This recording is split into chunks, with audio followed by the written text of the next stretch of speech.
Hello and welcome back to the DayLuna Human Design Podcast with your hosts, Dana and Shayna. Today is a solo episode where we are just going to get into all the things that have been on our mind or our hearts or our souls for the last few months that we have been MIA while I've been on maternity leave. And it just feels good to be back. It feels good to be chatting about, I don't know, there's been so much going on in our lives. And yeah, it just feels good to be back in the swing of things. Yeah, it really does. And I think one thing that I wanted to come on and talk about in this episode was Shayna's maternity leave because I am seriously so impressed and kind of like heartened by the fact that we've created a career for ourselves that has the ability to create in space for your maternity leave. I mean, I feel like we're really strategic about things without even really realizing it because we're just following our strategy and authority and doing the two-line thing of what's natural for us. But the way that we were able to plan ahead and stockpile courses and podcast episodes and get them all organized and ready. And then you had these months to really just be, and you coming back in with baby girl here and you being a new mom and us returning back. So far, I feel like it's feeling as natural as humanly possible because it's such an incredibly huge shift. I think for me, I always was like, how? I've never seen an example of a close friend, especially female entrepreneurs that have gone on a maternity leave. I had just never seen it before. And so the fact that we were able to do it and create it, I'm in true celebration. It's felt really good for me. It's been amazing to watch you go. I mean, you have so much grace and strength as you navigate like such a incredibly life-changing, like there's no even words to define how life-changing this transition has been. And I feel like it's been, for more or less like seamless. Obviously not. There's been tons of challenges, but in general, I feel like it's just flowed like a river.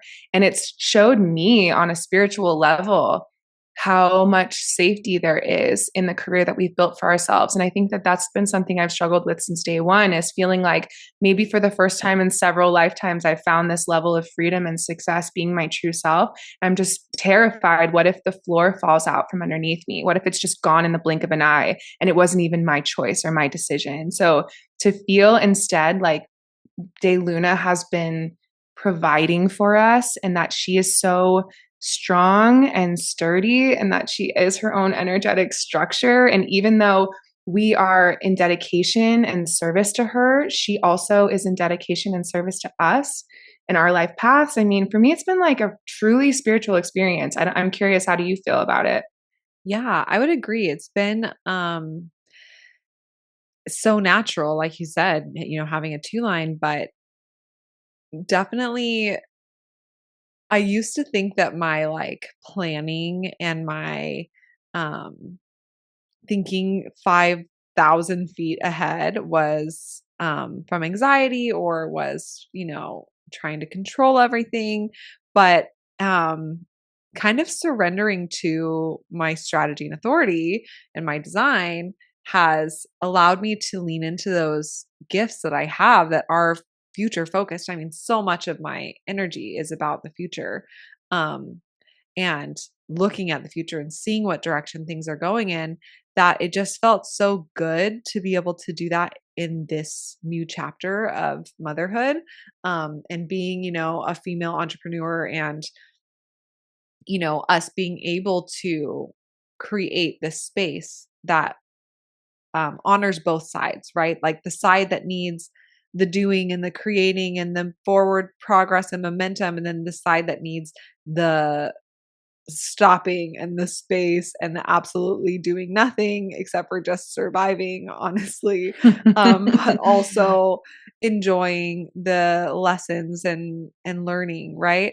So yeah, it really did it was really fun getting to learn that for myself, because like you said, I haven't seen that like it from other people. Yeah. um but I didn't think of it at the time as like something that was uh I don't know,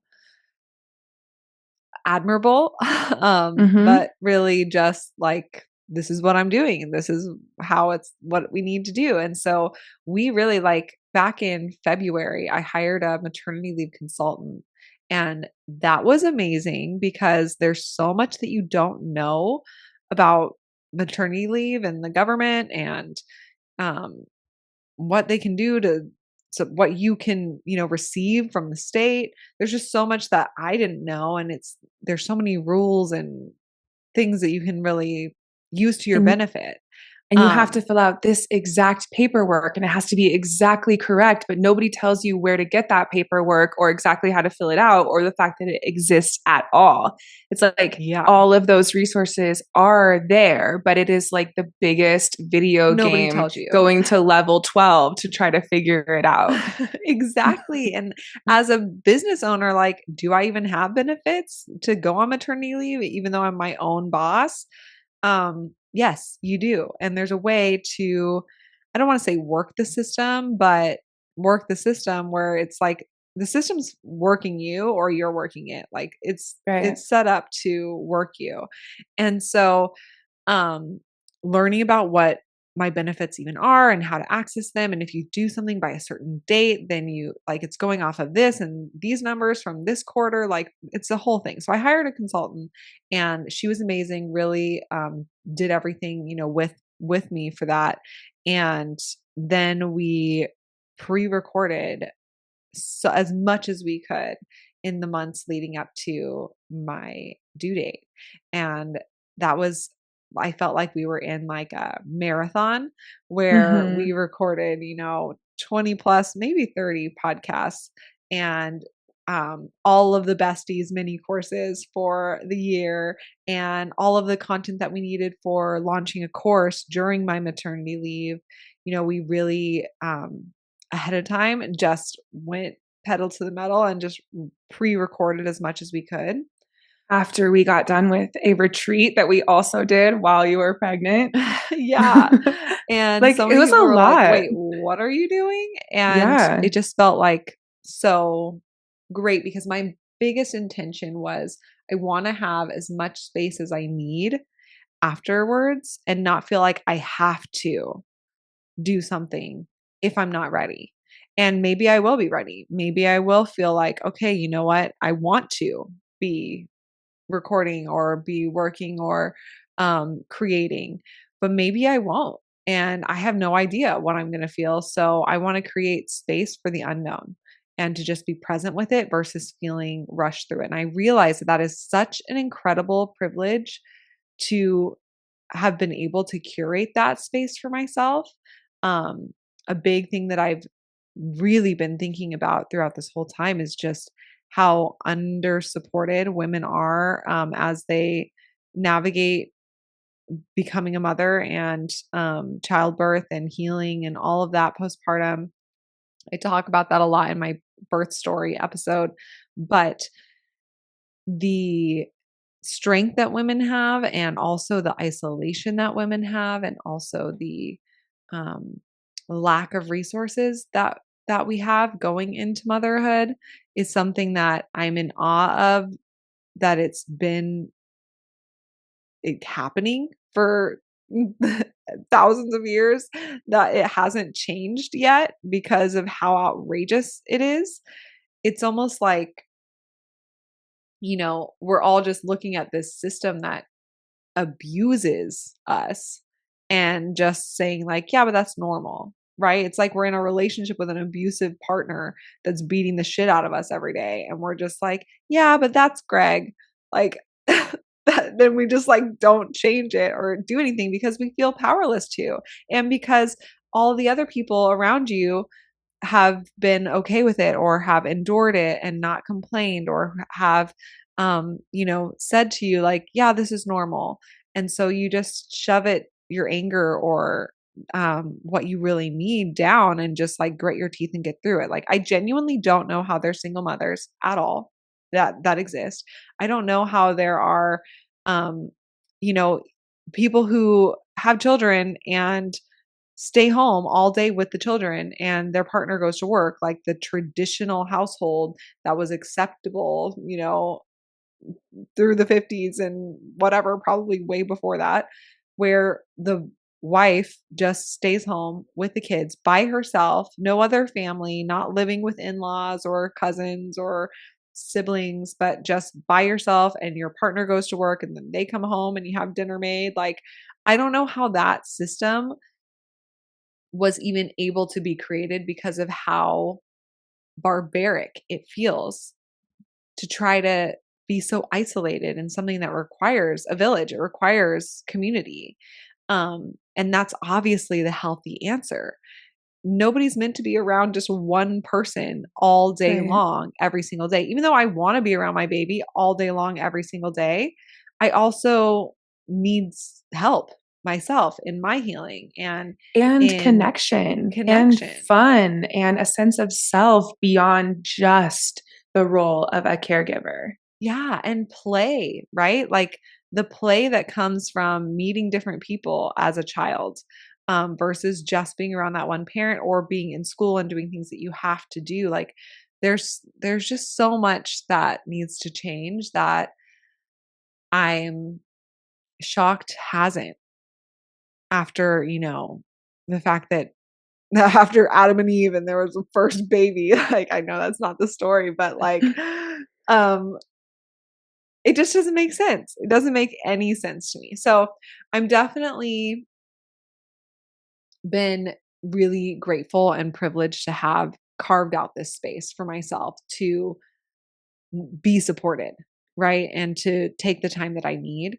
And that my wish is for every human ever to be able to carve out the space that they need within their uh livelihood, within their careers, to be able to focus on the human side of being human, not just the productive side of being human, but the just feeling and existing and being and healing and learning side and loving side, right? Like we don't carve enough space out for that stuff. And I'm really grateful that we were so intentional back in freaking February to look ahead and say, okay, from July to the end of the year, I'm going to want space to feel and do whatever I feel is going to be necessary for myself, and listen to my design, listen to my body. And I do think a big part of that is being a projector.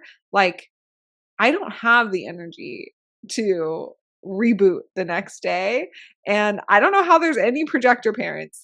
like or I don't know how Mhm. there's any projector parents of multiple kids, because Or just this shit is non-sacral in general, but also yeah, sacral defined. Like for anyone, it's a wild journey and an almost impossible task. But if you have an undefined sacral, the literally how? exhaustion, like Literally how? yeah, like before having a kid, I felt like there would be times where I was like, I'm so exhausted, I might die. And I need 2 months to sleep this off. And after Hmm. doing like a big retreat, we would be like, okay, we need 2 weeks to literally do absolutely nothing and just sleep.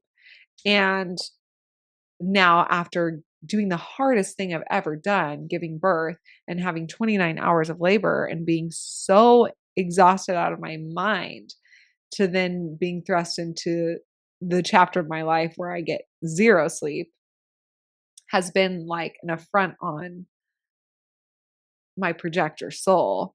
But Hmm. uh it's interesting that, when humans were first born, there weren't projectors.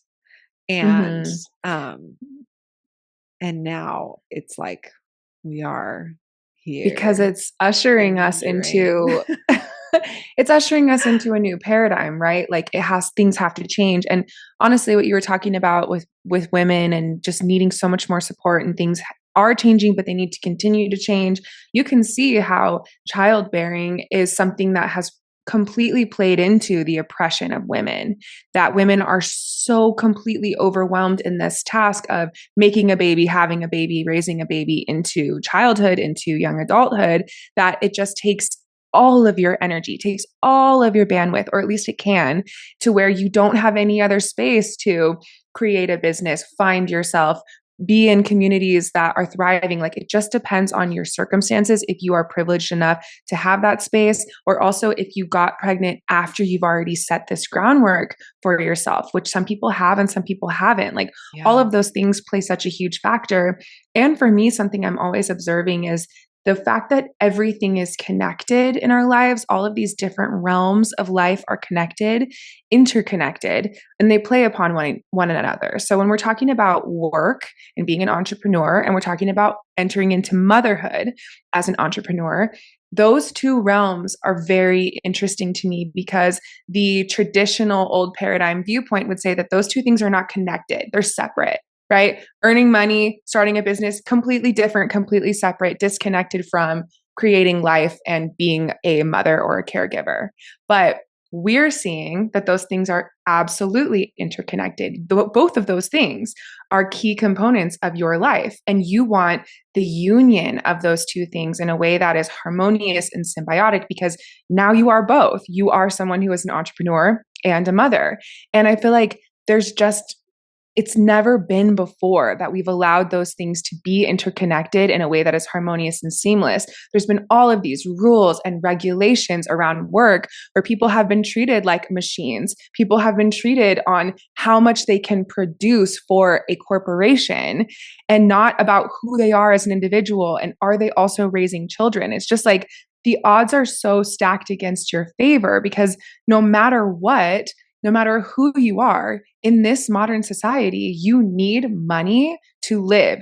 Period. You need money to have a safe place to live. You need money in order to have nutritious food to feed yourself and your children. So if you don't have the freedom and the harmony and this established energy that supports you in your career life, going into motherhood is going to be an infinite amount of times harder than even if you do as someone who has been so awakened in that area and who has been so empowered to create so much freedom and independence for yourself. Do you know what I'm saying? Like those things are just so interconnected. You can't separate them. They're not two Yeah. different stories. And then we add in the other sphere of your life purpose and your gifts. Are you happy? Are you self-realized? Are you allowing your unique consciousness to contribute to the collective? Society also teaches us that that's a separate sphere. You can't have that and motherhood and entrepreneurship. We have to separate them. You choose one or you choose the other.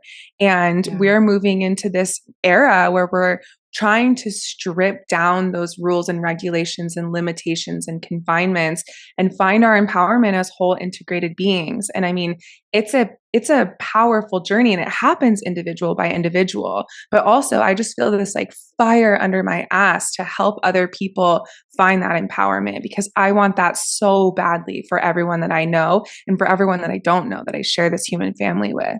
Yeah. And, I think COVID and really opening the floodgates to be able for so many people to work from home has been something that's helping this shift and realization happen of like, oh, it doesn't have to be one or the other. I don't have to, forever the messaging has been, okay, if you are a mother and you have, ambitions and, want to be creating things, then you have a nanny and you have, caretakers for your child and you go to work and then you come back and then you see them like you're still choosing one over the other and you have to find this balance. They can't coexist at the exact same time. Whereas now with people having the ability to work from home, it's like they are working with their baby on their hip while they're nursing. Like as I'm saying this, my mother-in-law's asking if she can bring Isla in to nurse. And it's like, yeah, you can because I have the luxury of working from home and having my own business, etc.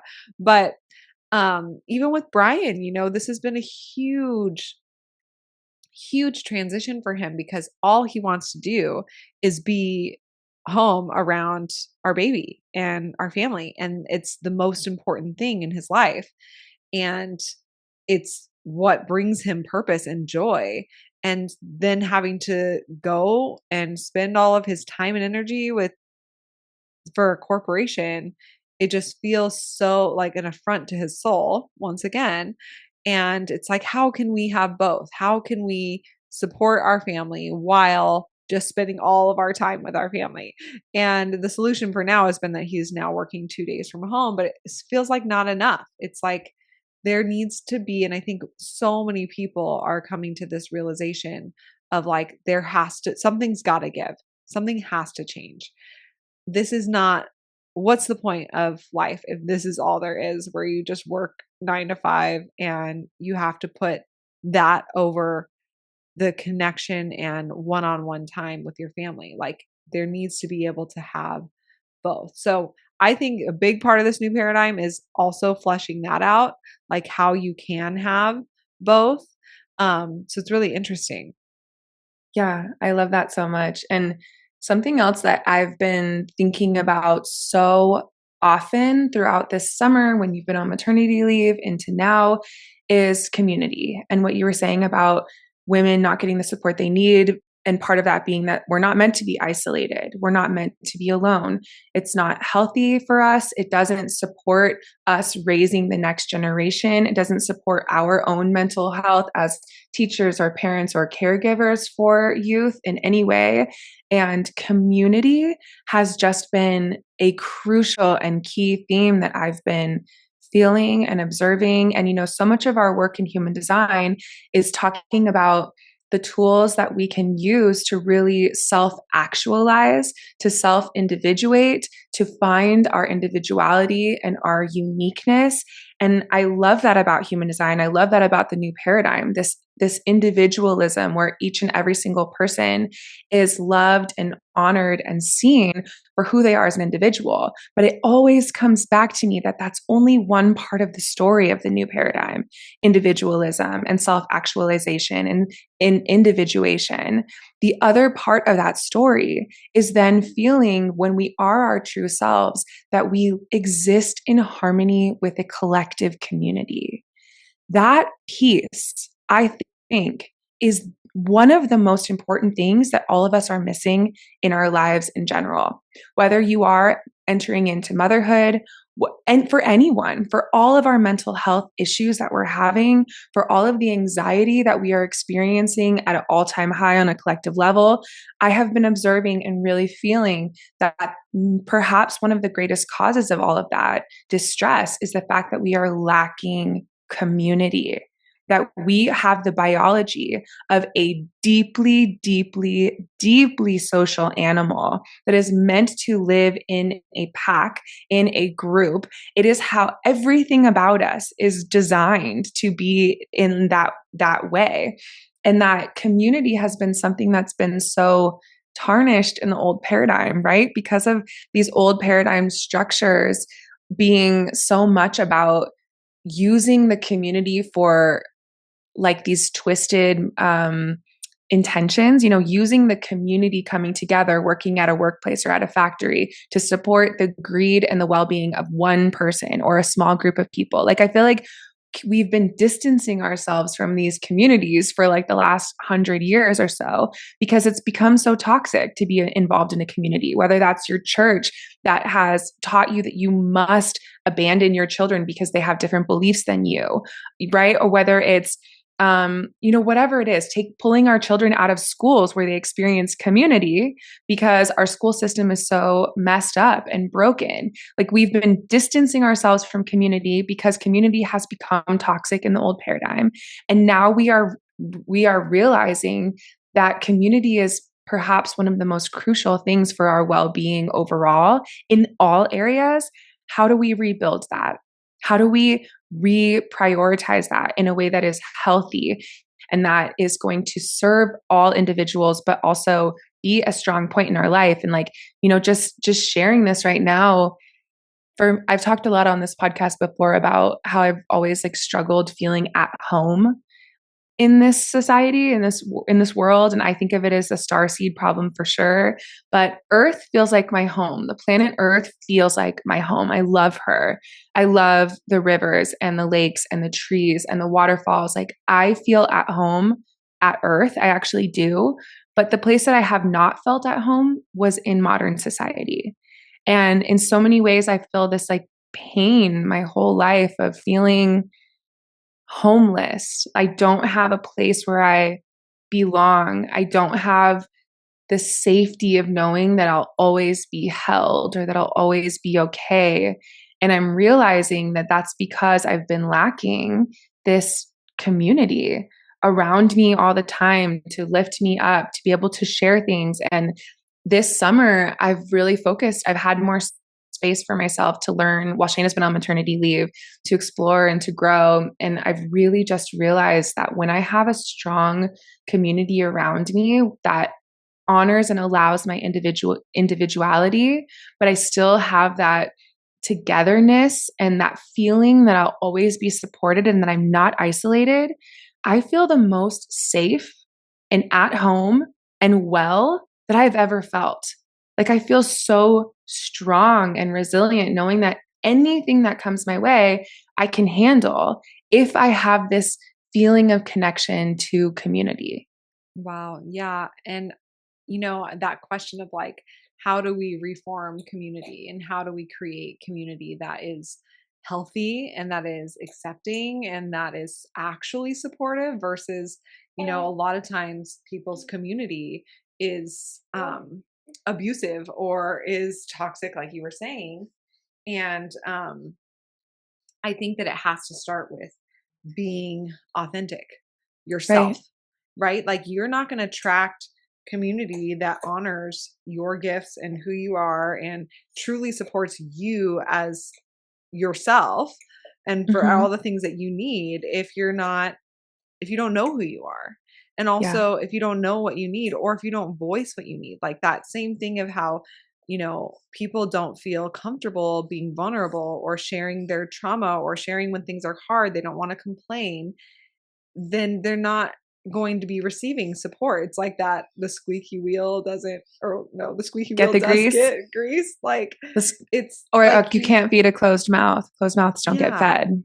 yeah, like you have to figure out first of all like who you are, and that authenticity of sharing yourself truly as you are is going to attract that community and those people to really want to support you and know you and connect with you and like that soul community. And you can do that with your Yeah. family, right? It's like your family might be your community that comes over and is, connecting with your children and is connecting with you and supporting you, but starting to lean into like, this is who I really am. This is what is really actually hard. This is the real shit.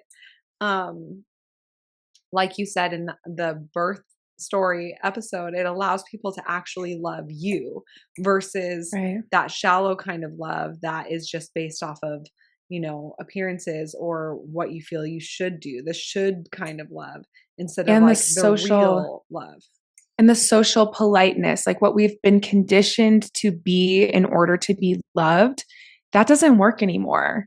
It really doesn't. Also, I want to say if anyone's just listening and not watching the video, that if you can hear Isla and that she is just here drinking and it's so cute. It was warming my little heart to hear her here with us. I know she's looking up at me, like listening to everything Is because that her son gave she's a listener? K56 and She's she's been such a chatter. podcasting. Uh-huh. Like already she talks so much and she is just chit chatting away. So I she's listening to can't this wait. conversation.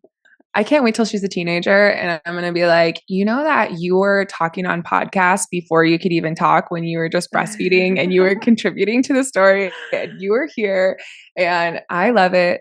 But yeah, Yeah. I wanted to say that also people who are creating communities, right? That's one of the things that I think is a mission within DayLuna is creating a place where we do have community, we do have togetherness, we do have others who are coming from that higher level of like they've done the work to know themselves. And so now they can convene with others in a healthy community that brings that energy. If you're wanting to create a community like that, you really can't unless you've done the inner work first. Yeah. If you're not following your own authority, if you're not in alignment, if you are not aware of who you are, or at least on that journey, it's nearly impossible to create a healthy community that holds that frequency of love and acceptance that is so healing for us. So, if you're feeling called to create that community or you're feeling isolated, definitely ask yourself if you're doing that inner work first because it is the first step. And that's the other thing is if we don't have that inner work first, community can become really toxic really quickly. All of us have probably experienced that at some point, a friend group or being in high school or whatever it is, where community is just not something that's supportive. Like it almost feels like you dread being around those people because they don't see you, they don't love you, they don't accept you for who you are. You don't feel like you have space to be your true self and be seen and accepted in that. So my point in saying all of this is that I've just felt on such a cellular level recently that that experience of being around your true soul community is so healing. It's so empowering. It makes me feel safer on a spiritual level than anything else in life. It's really important, but it does start with individualism. Like they're two sides of a coin. And I know that every time after I go to the music festival here in my hometown, I have to talk about it. Well, I just got back from our October festival and I had this really profound moment. My favorite moment of the whole festival was at night when all of the music was done and we came back to our camp and there's maybe like 40 of us or maybe 50 of us.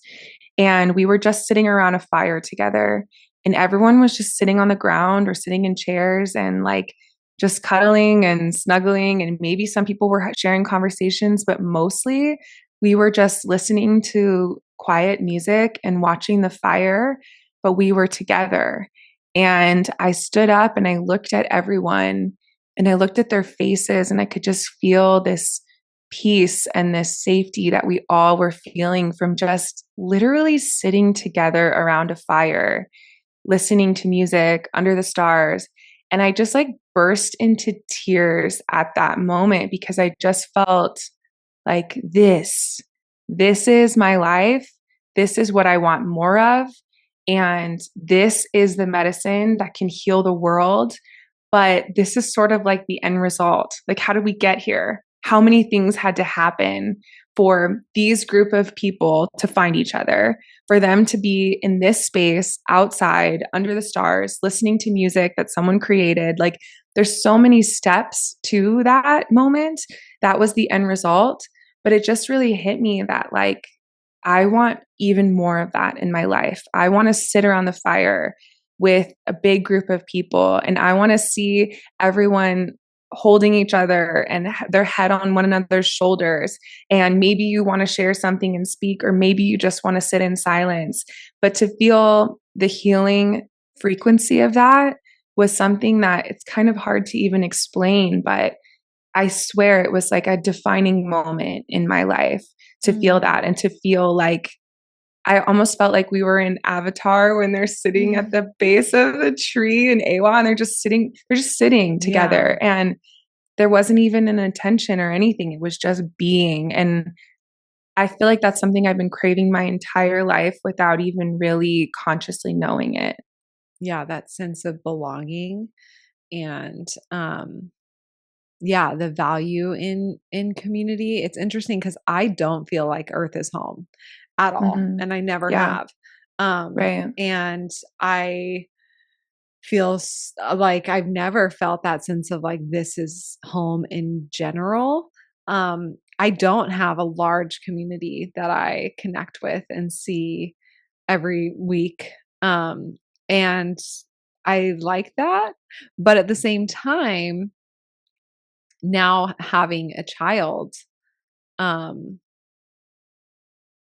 I'm realizing like, the the things that I'm wanting are shifting, but the community aspect, I mean, when we talk about community, we're really talking about like two people coming together. More than one person being there is community. And a lot of times I think when we hear the word community, we think of like our government center or like our town or um our church, like a bigger thing, but community also can be like you and your child is a community. But that desire for wanting to be around a lot of people to learn from and connect and to witness their growth and they're witnessing your growth and you're just getting to be like you said, sitting around the fire with them. I've experienced that at our retreats and it's changed my life. And Totally. I experienced that, when I was younger and I was really involved with the church. I felt a sense of belonging and I felt a sense of love and acceptance and getting to be vulnerable and share. Of course, it did turn toxic for me, with then judgment coming in and being outcast or outcasting certain types of people and things like that was really not healthy. But I think that a lot of us crave that, and it's like, where do I find it? And it's, once again, it's like, if you are being authentic and vulnerable and sharing yourself, and the community that you're currently in does not accept you because of that, then it's sometimes then like, oh, let me bottle that back up then and shove that down because I need to belong. I want to belong. But if you can push past that and keep sharing yourself, you're going to attract the soul community that is truly the most supportive for you. So, yeah, it's really, and it's, this whole topic has been something that I've been really thinking about even more so now that I'm a mother. And it feels so weird to say I'm a mother, by the way. Every time I say that, I'm like, I am? Whose Me? mother? Like, I'm not a mother. I just birthed her and like I love her to pieces and I want to be there every second of her life. But like, I'm not a Am I a mother. I've heard a lot of people say that even when their kid is like 20. Like It's they're like, like, "Wait, I'm a I'm mom? that person's mother?" And when they think of their mother, they think of Think of me? me. Like Yeah, it's so crazy. yeah. But what was I saying? I don't even know. But with her, I definitely am learning just so much around this topic of community and what I want, because I'm single definition and I'm a Mhm. 2-4. So like I'm pretty happy just doing my own thing. And I've always felt, I've always been really independent and really like, if I want something done, I better do it myself. And to a point where it's been kind of unhealthy for me. And where I try to control everything in my life and micromanage people and hover. And so I am starting to kind of realize and being forced to realize like I can't do it all myself. And not only can I not do it all myself, I don't want to do it all myself. Yeah. And but then who do I want to come and be around? And who do I want to go live on a compound with in my dream life? Or, where do I want to move to be around that soul community while still maintaining my sense of, um, having my own space and my sanctuary, right? Like everybody's so different based on their design of what's going to fulfill their needs for community. And I think human design is an amazing tool to give you clues of like, this is what's really going to feel good to your unique energy. And then you can experiment with it and see if that resonates. But if I didn't have the languaging of human design to tell me like, oh, you're single definition and you're a 2-4, so you really need your alone time. And you have a lot of open centers and your mountain's passive. So you really do want to feel like you're removed from all of the people. Um, if I didn't have that, I would be like, something's wrong with me. Like, I Yeah. need to force myself to be different. And now I'm just finding that I'm, I was already completely accepting of all of those things within my chart, but now I'm finding a new nuance of like, okay, this isn't fully what I need now. I need more community, more connection, but how can I do that in a way that's really going to honor my design at the same time? Right. And I know that it's shifting and changing. I've been feeling it for years now. For years, I've been saying, like, we're going to move. I don't know where. We might move to San Diego. We might move to Joshua Tree. We might move to Italy. We might move, to Spain or France. But I'm feeling that it's the solitude that I've been in has been for that chapter of my life. And now I'm in a new chapter and seeing the importance and the necessary frequency of being and living around other people that see me and Yeah. know me. And definitely that's what I was going to say before. DayLuna and our community with this podcast, like, talk about soul community. Every Yeah, retreat like that we you have, I'm guys like, know you me. are my life. Like I love and Same. I'm obsessed with all of you. I want to be around you all the time. And every time that I come onto this podcast, I'm like connecting with the frequency of our community. Even though I'm not meeting you all face to face, I feel your energy and it's like, this feels like home. Yeah, Like you are out my of home. all of the things in my life, like this feels like home, this frequency of this community that we have. And it's etheric as fuck, right? Because it's all listening throughout On the space and podcast time all over astral the, plane. yeah. And so it's really interesting how community can be in person. It's really valuable to be, but also can exist throughout all space and time as it does with this podcast. That's the wild thing to me. Everything you're saying, I agree with so wholly and completely. And I really can't tell you how I feel deeply, deeply, deeply grateful for this community in DayLuna. I feel like I found my people and like I feel like I've experienced past lifetimes where I haven't. And I'm just so grateful. And it's mind blowing to me that this is part of our work, our career, because it's also just part of my soul and my love to have these connections and these friendships and to be able to build this community on the podcast astral plane. Like I feel us there together. I feel us, sometimes I have dreams or you all have dreams, our listeners, about us being together. And I'm like, we were genuinely together on the podcast, like on this astral plane where our minds and our consciousnesses meet and sync together and are on these same waves, these same thought forms, these same frequencies, having similar downloads at certain times, running into new modalities or like reading new books at similar times. Like we're truly on the same wave. So the cool thing for me is that then when we meet in person in a on the pod, go down from the podcast astral plane onto the 3D earth plane, like we're together in this physical space. The interesting thing for me is how easy that transition is. Yeah. That it doesn't feel like, oh, that only worked on the astral plane. It's like, no, it works in the 3D too. And we're just right there, the way that we know each other, the way that we're able to dive so deeply into conversations, the way that we just feel that resonance, like you are my friend, my soul family. That experience has been definitely one of my greatest blessings, like what I have received from this journey as a gift for me, for little Dana, like, my inner child having these friends that I'm just like, you guys finally hear me, see me, get me, compared to a lot of, the friends I've had growing up that I just felt like invisible. Like, okay, I'm doing me and I love me, whether you love me or not. I feel me, whether you feel me or not. But the gift of being loved and felt and feeling one another and getting one another is truly healing. Yeah. Yeah, it is. And I'm like, can't wait to do more retreats. Same. I thought I was going to be like slowing down with having a baby. Instead, I'm revving up. I am. I'm like, it's so funny with Brian's work. Before we got pregnant, we would always take so many vacations or go on trips or whatever. And his work thinks I'm like outrageous for how many trips I do a year with like retreats and DayLuna and whatever. And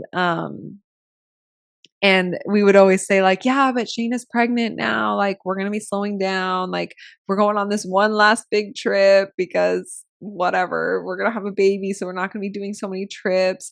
And now, now that she's here, we literally already have 2 trips planned over the next 2 months. And it's just because it's like, I know these things are on my path. And that's how my G Center works, right? It's like, I know it's on my path. So with these retreats that we have down the pipeline, like I say, like that we have planned, but we don't have them planned at all yet. They're like just in my G Center. Like I know they're on my path. Like I know I feel them down the road so strongly. And that's always how it's been, that I just can't wait, because gathering in person truly is the most magical thing ever. Yeah. Like crying next to someone, sweating next to someone, eating next to someone that you wouldn't do like those things in your normal life because you live on different parts of the globe. Like it really is just so healing. So what are our retreats coming up, Dana? Yeah, I mean, well, Dana, I think for sure. So Shayna was like, called me soon. I feel like it was close to when you were still like in the postpartum, like you Yeah, it was just like like gave 6 birth. weeks.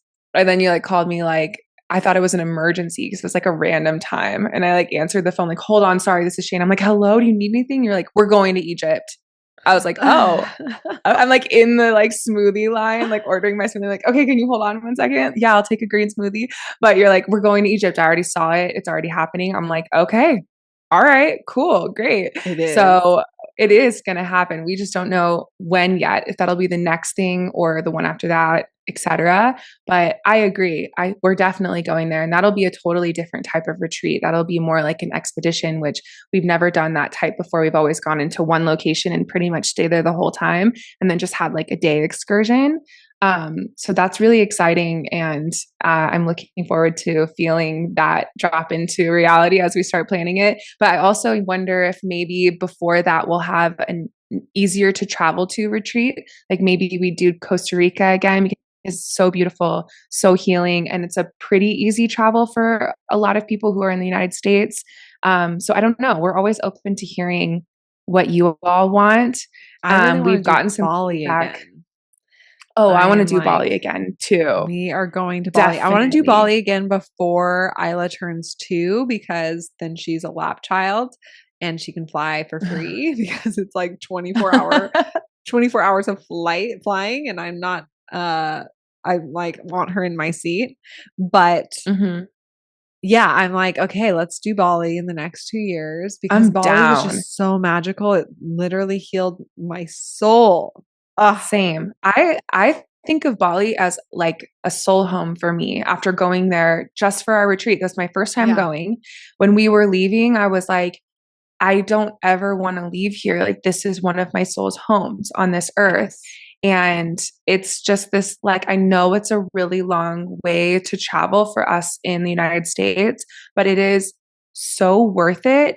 Like, honestly, the land magic there, the frequency of the people and the spirituality, it is truly transcendent. I swear it will change your life from just going once. So, we're always keeping in mind for everyone listening, we are always thinking about what's going to be ideal for you all because we know that this is a collaborative event.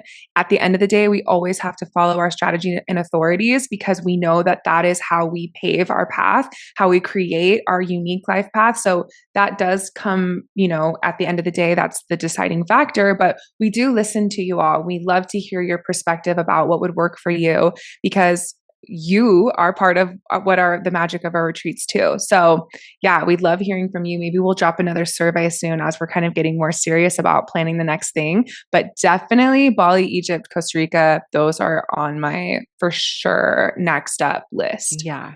Yeah. I'm like so excited for all of it. And also we do have a retreat wait list on our website. We'll link it in the show notes. That way you can be the first notified when we announce whatever next What's next? retreat we're doing. But honestly, the Egypt expedition, initiation, retreat, I saw the whole thing. I am like beyond excited. And as you know, if you've listened to the podcast and my Egypt experience, um, I just learned so much about what I want to do and how we want to guide it and the things that we've channeled that I'm here for it. I'm so here for it. So I just can't wait. I'm really excited to do that with everyone.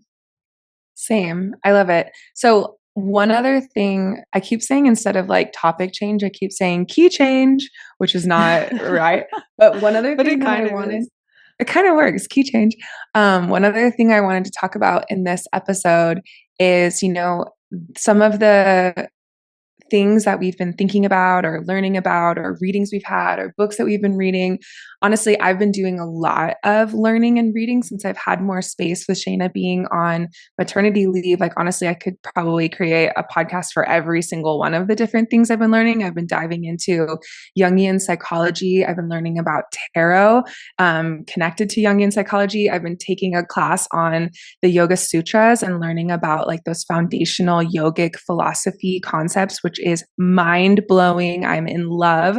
I've been taking Kundalini, which I always have been, but studying the Yoga Sutras and then taking the Kundalini classes that I take with Jai Dave, who we've had on this podcast before. His company is called Life Force Academy. If you're interested in practicing Kundalini, highly recommend, because in the beginning of each class, he does sort of like a lecture where he teaches about Vedic astrology and also Ayurvedic concepts. And it's always really fascinating. So like, I just have all of these things brewing inside of me that I'm like just waiting for the next spiritual episode so I can bring my tea to the table.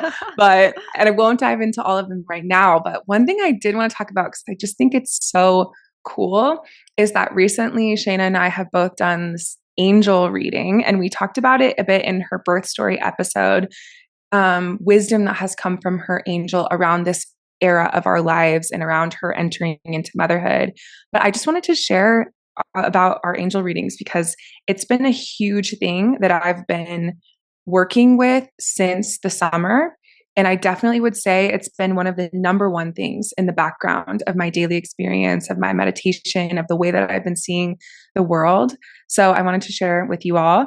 I went to this healer who actually my brother is friends with her daughter, and he gave to me as a birthday present this session with this intuitive healer, and she works with angels, which is interesting. It's something that I haven't always been super connected to, which I've shared a bit about on this podcast. You know, when I was 25, let's say, I was really interested in spirituality, but I didn't resonate with spirit guides, with ascended masters, with necessarily like mediumship or with angels. It just wasn't something that was on my awareness yet or in my realm yet. And as I began kind of going down my spiritual journey, when we discovered human design around that time, I started getting more and more into my spirit guides, connecting with them, working on that realm. And angels have been sort of one of the last of those relationships that I've been cultivating. So it's really interesting that now it's come in so strongly. And this woman, this healer that I went to, and then Shayna went to, from her perspective, she talks about how you have this one guardian angel that is intrinsically connected to your soul, and it has been with you in every single lifetime, on every plane, in every dimension, in every parallel universe. You have this angel that is connected to you. So I almost think about it as sort of like an aspect of your soul that lives on the angelic realm. So what that means is that this angel has never incarnated down into a human body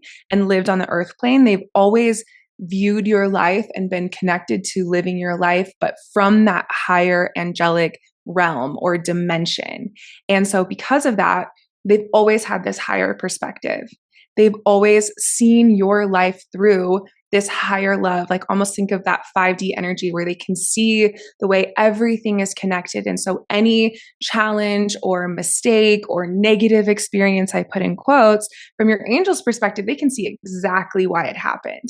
They can see why it was for you, what it's leading you towards, how it happened because of love for your growth and for your evolution. And so learning how to connect with that guardian angel or with that angelic aspect of your soul, sort of how I like to think about it, has been something that I've been working with. And it's been really beautiful and kind of a surprising journey. And for me personally, people tell me a lot that I'm like an angel, like always my entire life. People be like, you're like an angel, or you look like an angel, or when you sing, I feel like I heard angels. And I'm always like, well, it's just because I'm blonde and have blue eyes. And like a lot of angel drawings and things you see like that, like look like that. And so I've never like really resonated with it. I've always just been like, you're just saying that because I'm blonde. But going to this angel reading and having this session where you connect to my angel, it was honestly so profound. Like when she talked about my angel's name, she said that my angel's name is Sayula, and that her name is like this musical frequency that it's almost hard to even put into an English language, but that my angel is musical. And that when I am singing, when I am channeling music, it's my angel, the aspect of my soul that is on that angelic realm coming through me, channeling through me. And she was like, you're connected to your angel a lot. When you're dancing, when you're singing, when you're listening to someone, she comes through you, and people will say, you are like an angel.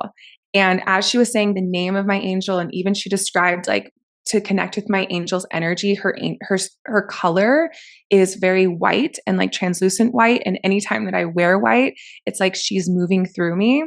And as she was describing all of that, I could remember that I've actually been seeing my angel like my entire life. And she looks like this white orb above my crown, above my head center. And it's almost like you can see the very like curvy female figure of her body, but she doesn't really have a face or a body. And I can hear sort of like this beautiful voice or singing that is so familiar. And when she first brought it up, I just was like sobbing tears, streaming tears, because it was so familiar, and I've always felt her love. And if anything, I've actually like thought of it as just my soul or my higher self or a version of me, that there is no separation. So working with that angel light and knowing what it is now and being able to connect with her and seeing my life through her lens and doing the specific meditations that I was given from this healer to connect with my angel more, like that has been 100% my focus since I've been doing that. Like everything I do, it's like, what would the angelic version of me, how would they approach this? How would they see this? How would they say this really difficult thing that I'm about to say? And when I dance and when I sing and when I express myself, feeling that that is like an angelic frequency that can elevate people and heal people. It's been so profound. And just to give you some context, like my brother who got me this reading also went to this healer, and his angel was totally different vibe, totally different sounding name. His angel's name was Noah. And he's like this like warrior energy. His color's blue. And another friend that we have went to a different angel reading, and she's like really quirky and funny and weird. And her angel's name was Doug. And that cracked me up so much. Like my brother So is accurate. so accurate. So I'm telling these contexts of like these different angel stories to say that when Shayna got her reading, her angel is so similar to mine. And this Yeah. woman who did this reading, like, doesn't know us, has never listened to our podcast, doesn't really know our relationship or our connection, but our angels have a very similar energy and frequency Yeah. and like that musical quality, which gave me goosebumps, because the way that we have been connected in this life is first and foremost by going to music school, art school, singing together. Like that is what created our bond as like sisters and soul Yeah. family. And it's just like mind blowing that, I mean, it's also not though, right? Like it makes so much Yeah. It's sense. like, oh, of course. Of Yeah. course, So my angel's name is Sanala. which And is it's so also, similar. yeah, Sayula, Sonala, I know. And is also a musical note, which she said it's three musical notes coming together. So kind of like a chord. And that I can like go on the journey of figuring out what that is. But it's really interesting that, yeah, my whole life there has been some music that just like strikes me as um I don't know, something that's really ineffable, something that's really hard to explain. But yeah, and that there was, I mean, I shared a lot about what she shared on my birth story episode, but it was really validating all of the things that I've been feeling and navigating and experiencing, but also, yeah, I don't know, really helpful to kind of, reflect and feel that support from that angelic plane. And like you, I was not called towards angels or anything like that, like doing an angel Mm-hmm. reading. But now I definitely am way more open to that. And just kind of observing it and sitting with it has been something that's been really supportive in this time for me. Something that's been really helpful for me over the summer was actually getting a Vedic astrology reading. Mm-hmm. And I got it with this Vedic astrologer, that Lexa, who, if you've been to any of our in-person retreats, you've met Lexa. She's amazing. She's one of our DayLuna team retreat goddesses, fucking queen. Mm-hmm. I don't know what I'd do without her. Same. And she has a Vedic astrologer that she's had for years, I think. And And this astrologer, I've talked about Vedic astrology readings that I've had in the past from different Vedic astrologers, and she is on a whole other level. I think maybe she might be um like on the spectrum somewhere, or have like be like a savant, because she truly, Mm-hmm. she, when you meet her, she's not very personable, she's not very warm and like Social. holding the space for you in that sense. She's very much like, okay, here's the numbers, I'm looking at points through space and time, and it's very mathematical, it is very technical, and it's mind blowing. Like, she pulls it up for you on the screen, and I was just in awe that she could even read these things, and literally she's looking at space and time like a freaking wizard. And I was just shocked. And she just ran through all of these things for me, but she said that the last 19 years of my life have been this time, and everybody has this time that they navigate, but some are shorter, some are longer, have been And this at time, different ages, different different points for different ages. people. Yeah, that I've been going through um this time of having to struggle, or like kind of pull myself up by my bootstraps kind of energy, having to work hard and strive and try to break cycles and um make it on my own, make my life my own. And it's been, a time of hardship, of feeling abandoned and creating my own life that I really want. And while there's still been so much beauty and growth and expansion, it's been something that I've had to really work for and strive towards. And now in 2027, July 2027, I'm shifting into this era of joy and enjoying my life and freedom and travel, and just not feeling like I have to try to enjoy my life, but just truly feeling joy and lightness and love. And so I'm really looking forward to that. But she said that the on ramp to that is December 30th of this year. And it just, I don't know, I think because I'm so future focused, that having a reading where it's looking at the future and giving you like these specific points in time, and even looking back at the past and seeing like these points of time that was the frequency, that was the lesson, that was something that I was navigating. She went through a lot of different things, not just this chapter that I just talked about, but like, oh, in January, did you hire someone new? And it's like, yeah, we hired our Jacqueline on our team, and she's like radically changed our lives, and she's incredible. And it's like she sees that in my Vedic astrology chart. So she talked a lot about my That is wild. I That's know, so wild. it's so crazy. And she like knew, like, okay, you're in your business, like you had this shift and this change that It's took things off crazy. your plate. It's crazy because like talking about that exact thing, like hiring on Jacqueline, which shout out Jacqueline on our team. We really do love her. She's a reflector. Like we feel so blessed for her. And I 100% feel like so meant to be, like she's meant to be on our Yeah. team right now at this time point, and vice versa, like we're meant to be in her life, all of the things. But it's crazy to me because making that decision felt like it took a long time.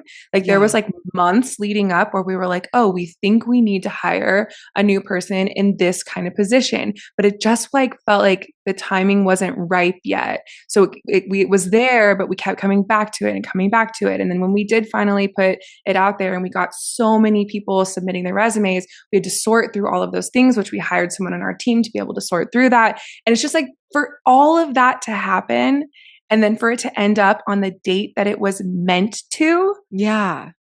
is the part that's mind blowing to me. Do you know what I'm saying? Because it Yeah. felt like it took a lot of decisions using your authority and really listening and like being responsive to the energy that is, instead of just charging through or like it just fell into your lap. So the fact that that's in the chart, it just makes you feel that everything in that divine timing, that it's just so true. It's so validated that that divine Yeah. timing is there. If you're following your strategy and authority and you might be like judging yourself, like, I know I'm following my strategy and authority, but why is it taking this long? Like, because that's the divine timing. That is the Yes. part to me. Sorry, that was like a total tangent, but it's just in readings like that, that affirmation of like Yeah. the validation and the affirmation is so helpful, such a blessing. And in the end, you don't need a reading or someone else to look at your chart Yeah. to tell you what your life is. You just need to follow your inner compass and everything will work out, right? But having the reading, getting that validation, it just proves to you so much that you get that new invigorated like commitment to trusting Yeah. yourself and living as your own authority. Yeah. It really has been so helpful and validating, like you said. And there were things that she shared about Brian, about him being a dad, about he has like this love for our children that hold space for me to be able to heal my own wounds around motherhood and um, have more innocence in the way that I love versus like a fierceness in the way that I love, which I definitely resonate with having. Um, and so it was really amazing and so helpful to hear like all of the things that I felt throughout different times in my life being reflected in the numbers of this Vedic astrology chart. And then of course, like, you know, she said something, what was it? It was like that I have this in my chart, this like um tenacity to like be so radically authentic and to walk the walk and to really um show up for myself to make change and like alchemize my life.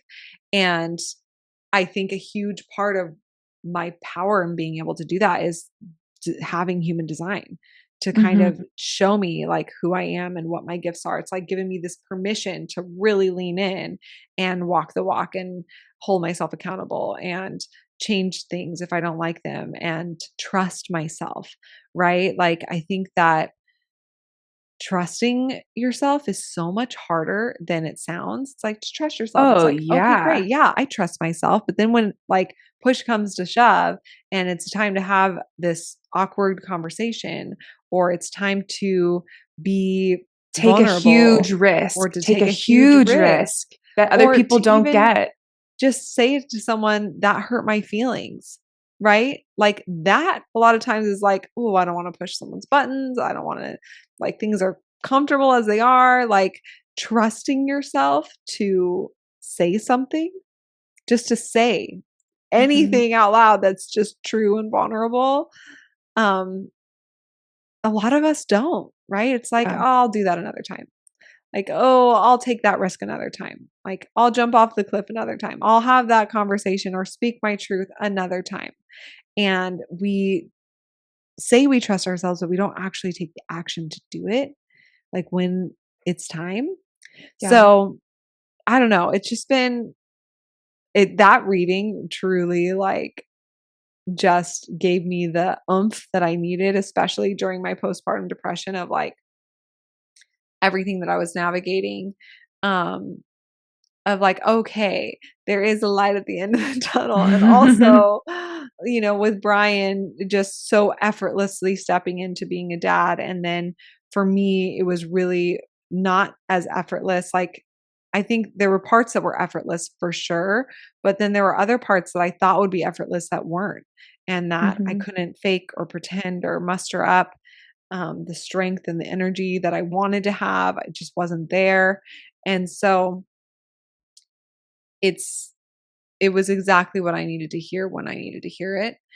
Um, I was gonna add on to that, but I'm like, I changed my life having this reading, truly. I'm like, Yeah. okay, I'm ready for this on ramp. And also I'm proud of myself for the life that I've led and so far. Yeah. Totally. And I think that I love this conversation because I think that human design, following your human design, and also getting support from healers, it doesn't matter the modality for me, are crucial for our self-care moving into the new paradigm. I really believe that. And Yeah. two of my friends in a relationship with each other, romantic partners, recently got a Vedic astrology reading, and they were telling me how it just like completely changed everything for them to hear the things that they heard in that reading, and that they've been going to couples therapy with their medical professional, like their medical insurance pays for this couples therapy, and how it's been so unfruitful for them, and it's felt like such a chore. And they go because they feel like that's what they should be doing, but they haven't gotten anything out of it, and they've just been spinning in circles. And then they go to this astrologer, and just like it blows right through all of the fog and the smoke right down to the core, and it changed their lives. And I was just thinking, like, that's the new paradigm. That's the new paradigm. That's the new world that we're moving into. These people awakening to the fact that there are these sacred codes that are here for us to guide us and to teach us and to lead us home. And you can't hire the right astrologer or whoever it is if you're not following your strategy and authority, if you're not empowered to trust yourself and to be truly confident in what you feel is right for you and what you feel is not right for you. Like, but those two things together, I just feel like they're such an important part of our new world self-care practice, and then integrating the things that you get from those readings, like really not just getting the reading to hear cool things about yourself, but actually then showing up and integrating back in whatever that thing was, and always choosing to feed and nurture yourself as in your life as the garden that it is. And yeah, I think that it's just really exciting that we live in this time where we can find each other on the internet. Like, I'll never forget, I met this guy in Sedona once on a hike, and he was like, "Oh, you do human design? That's cool. Yeah, I worked at this ayahuasca retreat in Brazil with this guy who does human design readings, and he had to learn like 15 different languages, and he was always trying to save up money to fly people in so that they could come do a reading with him in person. This is like in the like early 90s, and then he would have to learn their language, like Dutch or whatever it was, to give them a human design reading and to fly to their location. And it was just so hard for him to find clients who wanted human design readings and then to be in the same physical location. And when Wow. I heard that, my jaw dropped. I was like, we are so blessed to be born in this time and to have these tools where we can find these healers and guides who are right for us, right? Because our inner authority has guided us to them, but that we can connect through time and space, and we don't have to learn a different language and fly across the world. Like, it's amazing. We have so much accessible at our fingertips. It's important to remember how important it is. And we meet so many people who feel guilty investing in a reading in themselves. They feel like that's a huge investment, and their partner, their husband, whoever it is, wouldn't necessarily get the value. And I think that that's something I want to say right now. Like, it has been so valuable in my life to book the readings that my inner strategy and authority have guided me towards. It's been life changing. The Yeah. validation that you get, maybe it's this one thing that you needed to hear, maybe it's this one suggestion, but I really want to say that that value is there. Trust yourself and be grateful Yeah. that we live in this time where we can be our own authorities, be our own inner authorities, and guide our own lives, but also have these incredible modalities with sacred ancient wisdom that's coming back into the forefront, that's here to really guide us into this new paradigm. Yes. I know. I can't like, I feel like every single reading that we've ever given, Mm-hmm. everyone's like, oh my gosh, I've like this reading just shared so much and more than I received in the last 10 years of therapy. A Like hundred not percent. not shitting on therapy, because there is a lot of value in getting to share vulnerably and be heard and reflected back and Especially supported if in it's that right for way. you and your inner authority Yeah, has guided you your towards authority that. has guided you there, but there's something about either getting a human design reading or a Vedic reading or a meeting with a healer, whatever modality you're being called to.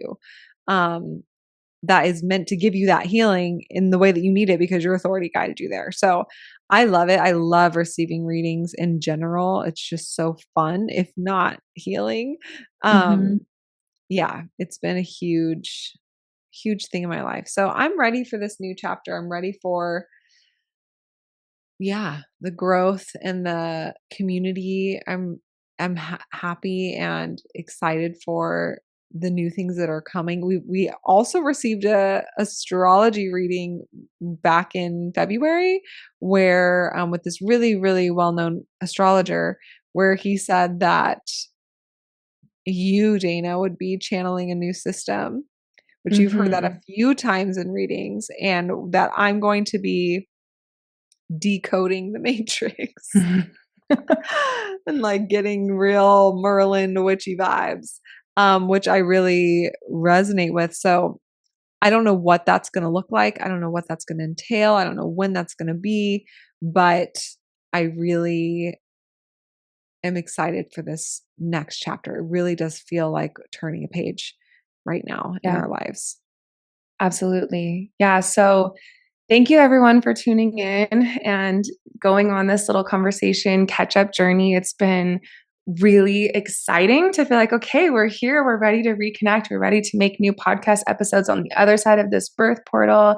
And we would love to hear from you.